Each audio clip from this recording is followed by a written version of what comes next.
Hi, I'm Alex Berke, and I'm going to be talking about shifting diets.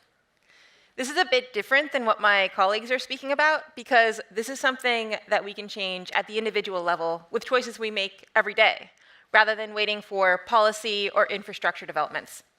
So before I start, I am asking you to go to this link, which you can also get to via this QR code. It will bring you to a one-question form that asks you for your preference between two food options. Please take ahead and go. Yeah, thank you. On your phone, whatever device you have in front of you. And the reason I'm asking you to do this is that this talk is about food. We're eating food together at this conference, and we want to make this talk more interactive and let you all sample some of what this talk is about. So if you haven't already, please take the 10 seconds. This will be a lot more interesting if you participate. Thank you. All right, so before we get started, let's just recognize that how we consume food has taken so many forms across history and cultures. For example, there are parts of the world where millions of people have been living as vegetarians for centuries. And these millions of people just show us that there are alternative ways to eat and thrive, while in the US, much of our agriculture is factory farming and animal products. Global food systems have a massive impact on the environment. Researchers estimate that when accounting for transportation, current global food systems are responsible for about 1/3 of greenhouse gas emissions, and that if left unchanged, our food systems alone can keep us from meeting the climate targets set in the Paris agreements. So what can we do about this? We can shift diets to consume fewer animal products. They are the greatest emitters of food-related emissions and are much more resource-intensive than plant-based products. Researchers estimate that producing animal-based foods consumes 75% of global farmland and contributes more than 56% of food-related emissions, while only contributing 37% of the protein and 18% of the calories in the global food supply.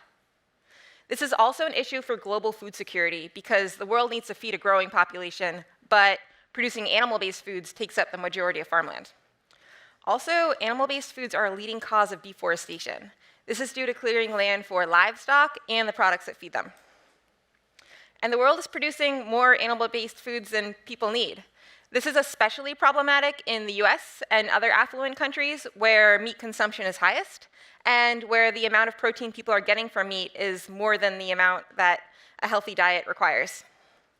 A recent study found that the standard US diet results in more than 3 tons of CO2 equivalent emissions per capita year, which is beyond our per capita target with food alone, while a plant-based version of the standard diet would reduce that number by more than 50%. So we wanted to model the impact of shifting our local community from the standard diet to a plant-based diet. To do this more realistically, we first estimated the status quo of how many days per week, on average, averaged across the Massachusetts population, people are eating plant-based versus other diets. And we did this by running a survey and combining results with census data using stratified random sampling. We estimated that averaged across the Massachusetts population, people are eating the standard meat diet 4.4 days per week, vegetarian 1.7 days per week, and plant-based 0.85 days per week. We then modeled the impact of shifting from this status quo to plant-based by gradually reducing the number of days people are eating meat and increasing the number of days people are eating plant-based instead. The point is that change can be made incrementally. We estimated that the impact of shifting to local production on top of a plant-based diet could further reduce emissions by about 10%, but the largest impact comes from shifting diets. So how do we get this shift to happen? The answer can and should involve delicious plant-based alternatives and fresh local food, which could also create new local economic opportunities. For some people, it might involve plant-based meats and other novel foods, or just swapping meat for beans and other plant proteins. But delicious food might not be enough. It might be helpful to have further interventions like policy or strategies from behavioral economists like nudges. With policy, we've seen examples in the public sector of cities shifting school lunches towards plant-based, and in the private sector, companies announcing they will no longer pay for meat at events. But these policies can be unpopular and controversial. Another set of strategies comes from behavioral sciences and is about shifting how people perceive choices without necessarily taking away choices. For example, in our culture, meat is often the default, such as a beef burger as the default and a bean burger requiring a special request. But what if this default was reversed? Research experiments have shown that reversing this default to plant-based as the default can have significant impacts. So we did a similar experiment with you all just now. At the start of this presentation, a bunch of you saw a form with option 1 and option 2 with a vegan label on option 1, but a random half of you saw the same 2 options with no vegan label. And our research question was whether these vegan labels negatively impact people's choices. The idea is similar to the previous experiment, where we must transition to a choice architecture where plant-based is the default, and perhaps these vegan labels make it seem like meat is the default and plant-based is not. We ran this as a randomized controlled experiment a few times already with different menu options and found that people are significantly less likely to choose options with a vegan label. So you all just participated in a real experiment.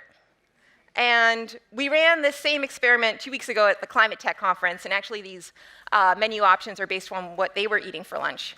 But this was a new experiment with you all just now, and I honestly have no idea what the results are. And so this is a little risky, but I'm wondering if you want to know what the results are because the production team has them. Okay, production team, could you show us the results? All right, so it looks like on the right-hand side, we have the form results for where there was a vegan label. On the left-hand side, there was no vegan label. Yeah, I think the results speak for themselves. On the left-hand side, there was more options for more choices for option 1. Right-hand side, fewer choices for option 1. Maybe the vegan label had an impact. I can get back to you later about whether the results are significant. So thank you all for participating. Thank you. This was a lot more fun because you did. And thank you, production team. Can we go back to the slides? All right, thank you. And maybe you also noticed that both of these options are plant-based, and they were both delicious. So in summary, we can and we must shift towards diets that are plant-based. And this is for environmental sustainability, but it could also improve animal welfare, public health, global food security, and create new local economic opportunities. And the change can start with us. So thank you, and please welcome Andres Rico, who is going to talk about communities without infrastructure.